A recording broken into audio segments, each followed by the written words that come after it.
नमस्कार मैत्रिणींनो, आज आपण छान असं पिठलं करणार आहोत. पण पिठलं आपण आज वेगळ्या पद्धतीने करणार आहोत. तर इथे वाटीभर आपण इथे दही घेतलेलं आहे, डाळीचं पीठ वाटीभर घेतलेलं आहे, एक कांदा चिरून घेतला आहे, लसणाची एक कापळ्या घेतलेल्या आहे आणि कढीपत्ता घेतलेला आहे आणि 4-5 मिरच्या घेतलेल्या आहे. तर आपण असं हे सगळं साहित्य घेतलेलं आहे आणि मी तुम्हाला एक कांदा चिरून घेतलेला आहे, लसूण घेतला आहे आणि मिरची घेतली. तर इथे आपण इथे डाळीचं पीठ घेतलं आणि इथे दही घेतलं. तर डाळीचं पीठ आपण आता एका बाउलमध्ये टाकून घेणार आहोत आणि त्याच्यात एक ग्लासभर पाणी आधी आपण ग्लासभर पाणी टाकून आणि त्याचं असं मिश्रण तयार करून ठेवणार आहोत. अगदी छान असं हे पिठलं तयार होणार आहे आणि अगदी वेगळ्या पद्धतीने आपण तयार करणार आहोत. तर खूप पूर्ण स्क्रिप्ट न करता पूर्ण व्हिडिओ बघा, अगदी छान आहे आणि अगदी सोप्या पद्धतीने आपण हे जे आहे तर हे पिठलं करणार आहोत.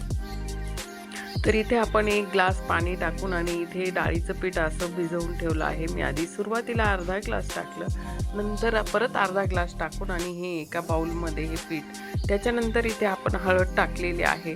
हळद आपण आता थोडीशीच टाकलेली आहे. आपल्याला वाटलं तर आपण जेव्हा शेवटी पिठलं करू तर रंग कमी वाटला तर यांनी हिंग टाकलेला आहे.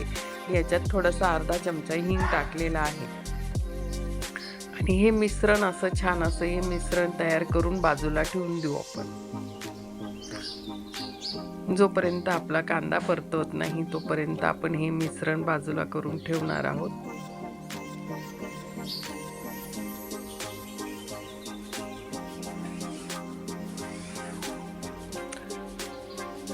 तर आपण आता इथे ज्या मिरच्या होत्या ह्या मिरच्या आहेत त्या मिक्सरमधून काढून घेतलेल्या. आवडीप्रमाणे आपल्याला तिखट टाकता येईल कमी जास्त प्रमाणात. आणि इथे लसूण घेतलेला आहे, लसूण आणि थोडेसे कढीपत्त्याची पानं. तर आपण इथे ह्या खलबत्त्यात असं ठेसून घेतलेला आहे. लसूण बारीक मिक्सरमधून काढलेला नाही आहे, कारण ठेसलेली जो खलबत्त्यात काढलेला जो लसूण असतो त्याची टेस्ट वेगळी लागते. तर बघा अशा पद्धतीने आपण थोडेसे 2-4 कढीपत्त्याचे पानं आणि लसूण आपण याच्यात थोडंसं असं जाडं भरडं ठेसून घेतलेलं आहे. तर एका बाजूला आपण आता इथे कढई ठेवलेली आहे. कढई पितळाची कढई ठेवलेली आहे. त्याच्यात थोडंसं चमचाभर तेल टाकलेलं आहे आणि जिरं मोहरी टाकलेली आहे. तर जिरं मोहरी छान तडतडली की आपण त्याच्यात आता हा जो बारीक चिरलेला कांदा होता तो थोडाच बारीक नाही थोडा जाडा चिरलेला होता आणि तो जाड कांदा आपण त्याच्यात टाकलेला आहे.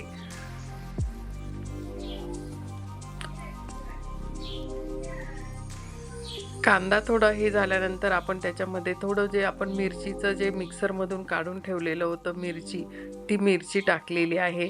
तुम्हाला जर चिरलेली मिरची टाकायची असेल तर तुम्ही चिरलेली मिरची टाकू शकता, पण मी ही मिक्सरमधून टाकलेली आहे. थोडा कढीपत्ता टाकलेला आहे आणि आपण हे छान असं परतू देणार आहोत. जोपर्यंत गुलाबी रंग होत नाही कांद्याचा, तो कांदा आपला तिच्यातला शिजत नाही तोपर्यंत आपण परतून घेणार आहोत. तर कांदा पटकन शिजावा याच्यासाठी मी एक काही टीप देणार आहे. कांदा आपण टाकल्यानंतर पटकन शिजावा त्याच्यासाठी आपण इथे तर हे मिश्रण परत मी तुम्हाला दाखवत आहे. असं हे मिश्रण तुम्हाला केलेलं आहे आपण आणि इथे आता आपण इथे करणार ते मिश्रण हे केलं होतं.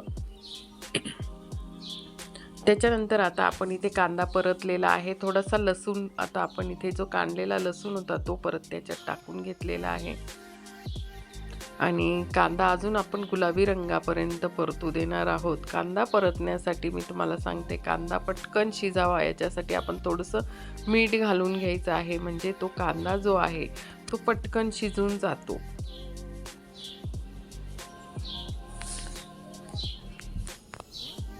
असा कांदा हा पटकन शिजून जातो आणि छान येतो. आणि हे बघा आपलं इथे मिश्रण तयार झालं आहे आणि कांदा परतल्यानंतर ते मिश्रण पूर्ण आपण त्याच्यात ओतून घेतलेलं आहे.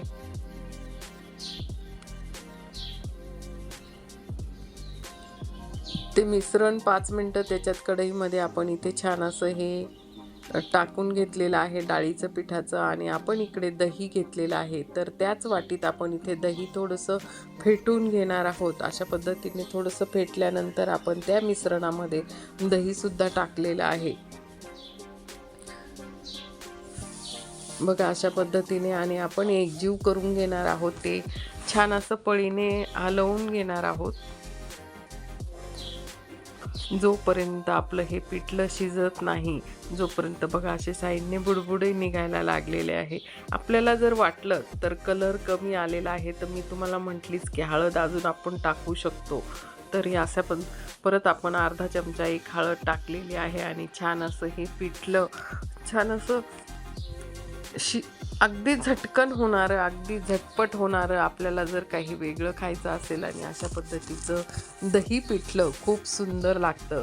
जर तुम्ही असं पिठलं जरी केलं आणि त्याच्याबरोबर पांढरा भात, जिरा भात जर केला तर अप्रतिम लागतं. दही पिठलं आणि हा पांढरा भात खूप छान असं आहे आणि खूप छान अशी ही दही टाकल्याने खूप सुंदर अशी चव येते आणि छान असं हे दही पिठलं तयार झालेलं आहे. तुम्हाला माझी रेसिपी कशी वाटली, माझे व्हिडिओ कसे वाटले जरूर कमेंटमध्ये सांगत चला आणि अशा नवनवीन रेसिपी घेऊन येण्यासाठी मी नेहमी सज्ज असते आणि खूप छान असे हे दही पिठलं झालेलं आहे. तुम्हाला जरूर कमेंट करा, लाईक करा, तुमच्या मित्रमैत्रिणींना हा माझा व्हिडिओ दही पिठल्याचा व्हिडिओ शेअर करा.